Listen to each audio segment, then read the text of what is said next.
ক্ষণে ক্ষণে Russia Ukraine যুদ্ধের ময়দানের চিত্র নাটকীয়ভাবে পরিবর্তন হচ্ছে। প্রশ্ন উঠেছে, ইউক্রেনের রাজধানী কিয়েভ থেকে আর কত দূরে রাশিয়ার সামরিক বাহিনী? কারণ ইউক্রেনের কৌশলগতভাবে সবচেয়ে গুরুত্বপূর্ণ 4টি অঞ্চল এরই মধ্যে রাশিয়ার দখলে চলে গেছে।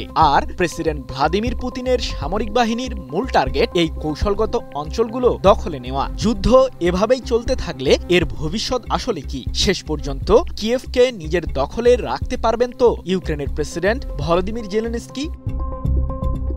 মার্কিন প্রেসিডেন্ট হিসেবে ডোনাল্ড ট্রাম্প দায়িত্ব নেবার আগেই জানিয়েছিলেন যে প্রেসিডেন্ট হিসেবে প্রথম দিনই তার মূল দায়িত্ব হবে রাশিয়া ইউক্রেন যুদ্ধ বন্ধ করা। কিন্তু সে যাত্রায় এখনো সফল হতে পারেননি মার্কিন শাসক। রাশিয়ার প্রেসিডেন্ট পুতিনের সাথে বেশ কয়েকটি আলোচনাও সেরেছেন ট্রাম্প। এমনকি পুতিনের দেশটির উপর বাণিজ্যিক নিষেধাজ্ঞা পর্যন্ত আরোপ করেছে যুক্তরাষ্ট্র। তারপরও নিজের স্বার্থ হাসিল করতে মরিয়া রুশ প্রেসিডেন্ট। রাশিয়ার বিরুদ্ধে লড়তে ইউক্রেনকে অস্ত্র ও অর্থ দিয়ে সহায়তাও করেছে যুক্তরাষ্ট্র। সম্প্রতি ট্রাম্পের কাছে দূরপাল্লার ক্রুজ ক্ষেপণাস্ত্র টমাহক চেয়ে বসেন ইউক্রেনের প্রেসিডেন্ট জেলেনস্কি, যাকে ঘিরে যুদ্ধের ময়দানে আরও উত্তাপ ছড়ায়। এ প্রসঙ্গে যুক্তরাষ্ট্রকে হুঁশিয়ার করে রাশিয়ার নিরাপত্তা কাউন্সিলের ডেপুটি চেয়ারম্যান দিমিত্রি মেদভেদেভ বলেন, পশ্চিমারা যত বেশি ইউক্রেনকে সমর্থন করবে, আমাদের হাতে জেলেনস্কির পরিণতি ততই খারাপ হবে। আমরা আরও অঞ্চল দখলে নেব।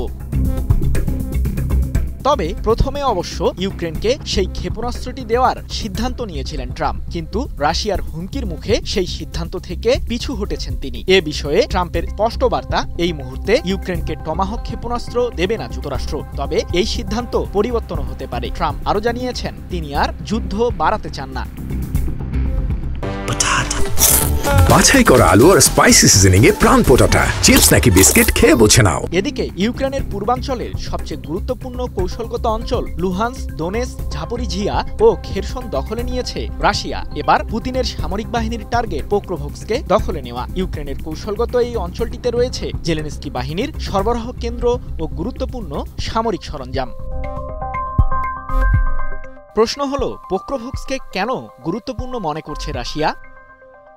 পোক্রোভস্ক থেকে ইউক্রেনের রাজধানী কিয়েভের দূরত্ব মাত্র 650 কিলোমিটার। আর এ কারণেই অঞ্চলটিকে গুরুত্বপূর্ণ মনে করছে মস্কো, এমন ধারণা সমরবিদদের। সৃজন মাহমুদ, নিউজ 24।